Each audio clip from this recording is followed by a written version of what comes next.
Hello everyone, welcome to my YouTube channel AH helpline. कैसे हैं आप लोग? इस वीडियो में हम लोग 6 न्यू नोटिफिकेशन के बारे में बात करेंगे जो इग्नू के डिफरेंट रीजनल सेंटर की तरफ से रिलीज की गई है, जिसके बारे में आप लोग को जानना जरूरी है। आप लोग वीडियो को ध्यान से और कंप्लीट जरूर देख लीजिएगा। सबसे पहले जो इग्नू की तरफ से ऑनलाइन पेमेंट सिस्टम स्टार्ट किया गया है उसके बारे में बात कर लेते हैं। देखो, ये जो ऑनलाइन पेमेंट सिस्टम इग्नू की तरफ से स्टार्ट किया गया है, ये कुछ दिन पहले स्टार्ट कर दिया गया था, लेकिन मैंने आप लोग को इसलिए नहीं बताया क्योंकि यहाँ पे सिर्फ लिंक दिया गया था और कोई भी डिटेल नहीं प्रोवाइड किया गया था। लेकिन फिर भी स्टूडेंट कंटिन्यूसली पूछ रहे थे, इसलिए मैं आप लोग को क्लियर कर देना चाहूंगा कि आखिर ये जो online payment for miscellaneous fees ये है क्या। ये आप लोग को इग्नू के मेन वेबसाइट पे अलर्ट सेक्शन पे भी देखने को मिल जाएगा और न्यूज एंड अनाउंसमेंट सेक्शन पे भी इस चीज को ऐड किया गया है। एक्चुअली होता यह है कि आप लोग इग्नू में वेरियस तरह का जो फीस पेमेंट करते हो, अपार्ट फ्रॉम एग्जाम फॉर्म या एडमिशन या री रजिस्ट्रेशन के अलावा, जैसे आप लोग को सब्जेक्ट चेंज करना है या फिर माइग्रेशन सर्टिफिकेट के लिए अप्लाई करना है या फिर मीडियम चेंज करना है, इंप्रूवमेंट ऑफ रिजल्ट के लिए अप्लाई करना है या अर्ली डिक्लेरेशन के लिए अप्लाई करना है, इन सभी चीजों के लिए आप लोग को ऑफलाइन अप्लाई करना पड़ता है। ठीक है, जो पेमेंट करना पड़ता है वो डिमांड ड्राफ्ट से पेमेंट करना पड़ता है। अब बहुत सारे स्टूडेंट को डिमांड ड्राफ्ट बनाने में प्रॉब्लम होता है। बैंक में जाओगे तो बैंक वाले बोलेंगे कि इस बैंक में आपका अकाउंट होगा तभी आपका डिमांड ड्राफ्ट बन पाएगा या आपको चेक से पेमेंट करना पड़ेगा, और भी बहुत तरह का इशू होता है स्टूडेंट को। इन्हीं सब इशू को देखते हुए इग्नू ने जो भी आप लोग ऑफलाइन मोड में पेमेंट करते थे या डिमांड ड्राफ्ट से पेमेंट करते थे, उसको भी ऑनलाइन मोड में पेमेंट एक्सेप्ट करने का फैसिलिटी स्टार्ट कर दिया है। उसके लिए करना क्या होगा, आप लोग को बस इस पोर्टल पे आना होगा, इसके ऊपर क्लिक करोगे, उसके बाद से इस पेज पे आ जाओगे। यहाँ पे आपको अपना एनरोलमेंट पुट करना होगा, अपना नेम, अपना mother's name, program code, mobile number और पर्पस, यानी कि किस चीज के लिए आप पेमेंट पेमेंट कर रहे हो, change of medium, change of name, change of course, change of elective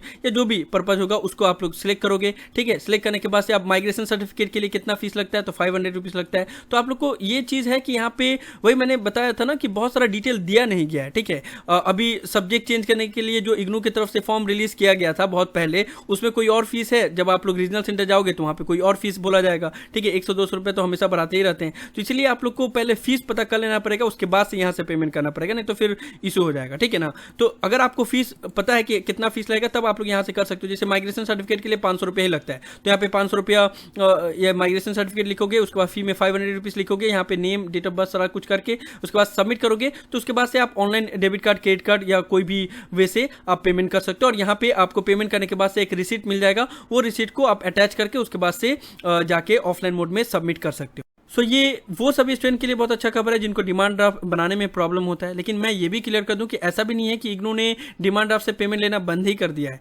आपको एक अलग ऑप्शन दिया गया, अगर आप चाहते हैं डिमांड ड्राफ्ट से पेमेंट करना या डिमांड ड्राफ्ट से पेमेंट करने में कोई इशू नहीं है तो आप डिमांड ड्राफ्ट से ही पेमेंट करो। अगर आपको डिमांड ड्राफ्ट से पेमेंट करने में कोई प्रॉब्लम हो रहा है तो आप ऑनलाइन भी पेमेंट कर सकते हो। ये SBI कलेक्ट से ये जो लिंक दिया गया इससे, और उसके बाद से फी पेमेंट करने के बाद जो रिसीट आएगा तो डिमांड ड्राफ्ट की जगह पे ये रिसीट अटैच कर दोगे, तब भी पेमेंट एक्सेप्ट हो जाएगा। समझ में आया? इसका भी लिंक मैंने डिस्क्रिप्शन में दे दिया है। अब जो न्यू नोटिफिकेशन रिलीज किया गया इग्नू की तरफ से वो है प्लेसमेंट को लेकर। देखो, इग्नू में प्लेसमेंट चलते रहते हैं, ये पैंडेमिक की वजह से बीच में रुक गया था लेकिन फिर से स्टार्ट किया गया। इस बार जो प्लेसमेंट यानी कि जो जॉब ऑफर किया जा रहा है वो किया जा रहा है collegedekho.com की तरफ से। कौन सा पोजीशन है, एकेडमिक काउंसिल या सीनियर एकेडमिक काउंसलर, डिपेंड करता है आपके एक्सपीरियंस के ऊपर। जो जॉब है वो परमानेंट होगा, 100 वैकेंसीज है। ठीक है, उसमें आपको ग्रेजुएट होना चाहिए। जो सैलरी है वो है up to 4.5 lakh per annum, यानी कि नियर अबाउट 35,000 के ऊपर ही होगा, 37,000 के करीब होगा, लेकिन वो डिपेंड करेगा आपके एक्सपीरियंस के ऊपर और आपके इंटरव्यू के ऊपर। जो एलिजिबिलिटी क्राइटेरिया है वो है आपको ग्रेजुएट होना पड़ेगा, जो एक्सपीरियंस है वो 2 से 4 साल के बीच में होना चाहिए, और एज 30 साल तक है, 30 साल के ऊपर रहेगा तो नहीं अप्लाई कर सकते। इसके लिए आपको इग्नू का मैदानगढ़ी जो हेड ऑफिस है वहाँ पे जाना होगा, कन्वेंशन सेंटर, 12 अक्टूबर को सुबह 10 बजे चले जाना, और आपको इग्नू का आई कार्ड ले जाना कंपलसरी, और जो CV होगा वो 2 कॉपी CV लेके जाना होगा आपको। अब आप लोग ये पूछोगे कि ये जो एकेडमिक काउंसलर या सीनियर एकेडमिक काउंसलर होता है इसका जॉब होता क्या है। तो देखो, मैं खुद कुछ साल पहले सीनियर एकेडमिक काउंसलर के तौर पे जॉब कर चुका हूं 1 साल तक, तो मुझे पता है कि ये क्या होता है और किस तरीके से इसमें क्या जॉब का रिक्वायरमेंट होता है। होता ये है कि आप लोग ने देखा होगा, कोई भी स्टूडेंट अगर HS पास किया या ग्रेजुएशन कंप्लीट किया तो वो लोग गूगल पे सर्च करते हैं best engineering college in India, या जिस भी फील्ड में वो जाना चाहते हैं उसके बारे में सर्च करते हैं, तो आपको डिफरेंट तरह का ऑप्शन आता है। जैसे मैंने मान लो सर्च किया best engineering college in India, ठीक है, तो आपको यहाँ पे बहुत सारा ऑप्शन मिलेगा। ठीक है, देखो शिक्षा.com है, collegedunia.com है, उसी तरीके से जो collegedekho.com भी यहाँ पे आएगा। देखो यहाँ पे collegedekho.com। अब collegedekho.com है क्या, ये एक ऐसा वेबसाइट है जहाँ पे आपको डिफरेंट तरह के कॉलेज के बारे में बताया जाएगा कि कौन सा कॉलेज आपके लिए अच्छा है या किस में आप अप्लाई कर सकते हो, कहाँ वहाँ का प्लेसमेंट सेल कैसा है वगैरह वगैरह। ठीक है, सारा डिटेल दिया जाएगा। तो जैसे आप लोग इसके ऊपर जैसे collegedekho.com के ऊपर क्लिक किए, तो यहाँ पे इस तरीके से आपको पूरा डिटेल आ गया कि list of top engineering college in India. अब यहाँ पे आप लोग को ये सारा चीज़ देखोगे, नीचे में एक ऑप्शन आएगा कंफ्यूज अबाउट योर एग्जाम और college application, talk to our expert. तो ये जो टॉक टू आवर एक्सपर्ट है ना, यही एक्सपर्ट का काम आप लोग करोगे। सो ये मैंने एक छोटा सा एग्जांपल आप लोग को दिया कि किस तरीके से एकेडमिक काउंसिल का काम होता है। उसके अलावा भी और भी बहुत सारा काम होता है, लेकिन ये मैंने जस्ट आप लोग को ओवरव्यू दिया। तो जो भी स्टूडेंट इंटरेस्टेड हैं अगर, तो वो इग्नू हेड कैंपस मैदानगिरी में कन्वेंशन सेंटर सुबह 10 बजे पहुंच जाएंगे। 12 अक्टूबर को इग्नू का आई कार्ड लेके जाना कंपलसरी है, और आपका जो सीवी होगा उसका 2 कॉपी सीवी भी लेके जाना कंपलसरी। उसके बाद से आप लोगों को सारा चीज़ बता दिया जाएगा। इंटरव्यू होगा, इंटरव्यू में सिलेक्ट हो जाओगे तो फिर आपका जॉब हो जाएगा, और जॉब का जो लोकेशन होगा वो गुड़गांव होगा। ठीक है, तो इसका भी लिंक मैंने डिस्क्रिप्शन में दे दिया। इस चीज़ को अगर आप लोग डिटेल में पढ़ना चाहते हो तो आप लोग पढ़ सकते हो, लिंक डिस्क्रिप्शन में दिया हुआ है। अब जो रीजनल सेंटर की तरफ से नोटिफिकेशन रिलीज किया गया उसके बारे में बात कर लेते हैं। बीजापुर रीजनल सेंटर ने भी असाइनमेंट सबमिशन करने का फाइनली गाइडलाइंस रिलीज कर दिया है। सो जो भी स्टूडेंट बीजापुर रीजनल सेंटर से बिलोंग करते हैं वो इस गाइडलाइंस को पढ़ सकते हैं। लिंक उसका डिस्क्रिप्शन में दिया हुआ है। पीडीएफ फाइल टेलीग्राम चैनल पे अपलोड कर दिया गया है। आपको गूगल फॉर्म से असाइनमेंट सबमिट करना है। ठीक है, master degree, bachelor degree, post graduate diploma, certificate diploma, सबके लिए अलग अलग लिंक, गूगल फॉर्म का लिंक दे दिया गया है। सो जिस भी प्रोग्राम से आप बिलोंग करते हो उसके ऊपर क्लिक करोगे, गूगल फॉर्म ओपन हो जाएगा। यहाँ पे अपना सारा डिटेल फिलअप करोगे। फिलअप करने के बाद से ऐड फाइल के ऊपर क्लिक करके जो पीडीएफ फाइल होगा उसको अटैच करोगे, उसके बाद से सबमिट करोगे। लेकिन याद रखना यहाँ पे कि आपको जो पीडीएफ फाइल है उसको पहले जिप फाइल में कन्वर्ट करना होगा, उसके बाद से अपलोड करना होगा। ठीक है, तो जो भी स्टूडेंट बीजापुर रीजनल सेंटर से बिलोंग करते हैं इस गाइडलाइंस को पढ़ेंगे। उसके बाद से जोरहाट रीजनल सेंटर ने भी असाइनमेंट सबमिशन करने का गाइडलाइंस रिलीज कर दिया है। जोरहाट रीजनल सेंटर ने ईमेल से असाइनमेंट सबमिशन करने की फैसिलिटी दी है। और हाँ, मीन्स बीजापुर रीजनल सेंटर ने ये भी बोल दिया कि अगर आपको ऑनलाइन असाइनमेंट सबमिट करना है तो आप ऑफलाइन सबमिट नहीं करोगे, अगर ऑफलाइन करना है तो ऑनलाइन नहीं करोगे। ठीक है, दोनों में से एक ही वे में ही असाइनमेंट सबमिट करना है। और ये सभी रीजनल सेंटर की तरफ से बोल दिया जा रहा है, क्योंकि ज़्यादातर स्टूडेंट क्या करते ये हैं कि ऑनलाइन भी कर देते हैं और ऑफलाइन भी कर देते हैं, जिससे प्रॉब्लम होता है चेकिंग करने में। ठीक है, तो इस चीज़ का आप लोग ध्यान रखना कि अगर आप लोग ऑनलाइन करना है तो ऑनलाइन ही करना, ऑफलाइन करना है तो ऑफलाइन ही करना। तो जोरहाट रीजनल सेंटर ने ईमेल की फैसिलिटी दी है। ईमेल से आप लोग अपना असाइनमेंट सबमिट कर सकते हो। यहाँ पे हर एक स्टडी सेंटर वाइज आपको ईमेल आईडी दे दिया गया है, तो इसको आप लोग नोट डाउन कर लेना। और जो आप लोग का पीडीएफ फाइल होगा, पीडीएफ फाइल का नाम भी यहाँ पे दे दिया गया कि क्या नाम रखना है आपको, अपना एनरोलमेंट नंबर, उसके बाद से आपका सब्जेक्ट कोड। और जो गाइडलाइंस है वो नॉर्मली जो हर एक रीजनल सेंटर की तरफ से रहता है वही है।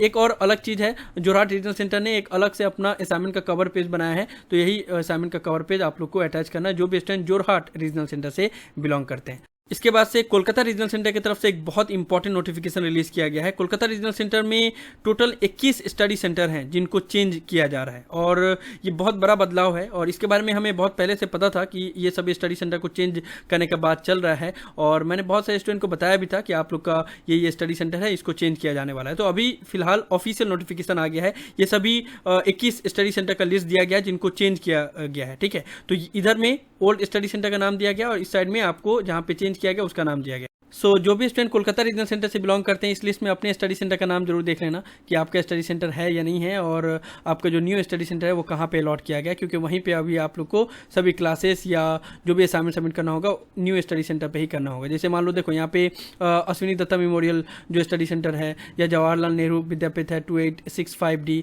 इन सभी को चेंज कर लिया गया मुरलीधर गर्ल्स कॉलेज। ठीक है, उसके अलावा बाकी अदर जितने भी स्टडी सेंटर है यहाँ पे कॉलम बना दिया गया, उसके पास में बता दिया गया कि कहाँ पे आपको न्यू स्टडी सेंटर अलॉट किया गया, और आपके प्रोफाइल में भी उस चीज़ को अपडेट कर दिया गया। ठीक है, जो आप लोग का इग्नू का स्टूडेंट मैनेजमेंट पोर्टल है वहाँ पे अपडेट कर दिया गया। अगर नहीं किया गया होगा तो कुछ दिन में कर दिया जाएगा, लेकिन कुछ स्टूडेंट का मैंने देखा कि अपडेट कर दिया गया है। ठीक है, तो आप लोग को जो भी अभी असाइनमेंट सबमिट करना है, या तो आप लोग ऑनलाइन असाइनमेंट सबमिट कर सकते हो जो गूगल फॉर्म दिया गया कोलकाता रीजनल सेंटर की तरफ से वहाँ पे। ठीक है, और या फिर आपको जो न्यू स्टडी सेंटर अलॉट किया गया वहाँ पे आप जाके और बाय हैंड सबमिट कर सकते हो। ठीक है, और जो स्टूडेंट अफेक्टेड हैं, यानी कि जो स्टूडेंट का जो स्टडी सेंटर है वो चेंज किया गया उसका लिस्ट भी दिया गया है। ठीक है, जितने भी स्टूडेंट ने जनवरी 2020 सेशन में एडमिशन लिया था उनका यहाँ पे लिस्ट दिया गया है कि उनका भी प्रेजेंट स्टडी सेंटर है वो कहाँ पे है। ठीक है, तो इस लिस्ट में अपना नाम चेक कर लेना, देख लेना कि आपने कब एडमिशन या री रजिस्ट्रेशन करवाया है, और उस हिसाब से अपना नाम चेक कर लेना कि आपका नाम उसमें है या नहीं है। लेकिन इस लिस्ट को जरूर चेक कर लेना, क्योंकि बहुत सारे फेमस स्टडी सेंटर हैं जो पहले जहाँ पे बहुत सारे स्टूडेंट अप्लाई करते थे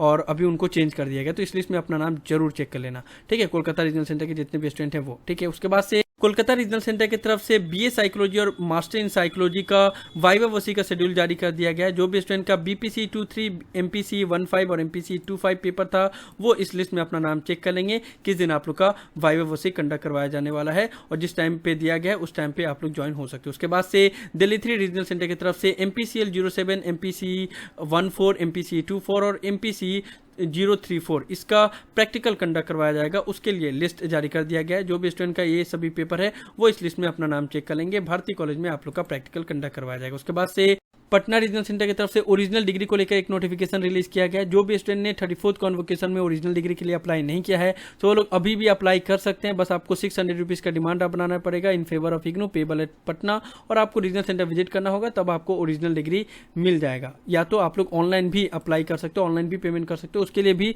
लिंक को अभी तक ओपन रखा गया है। ठीक है, सो यही सब था इस वीडियो में। मैं आप लोग को ये सभी इंपॉर्टेंट इन्फॉर्मेशन देने वाला था। Thank you so much for watching this video. Have an awesome day. Thank you so much.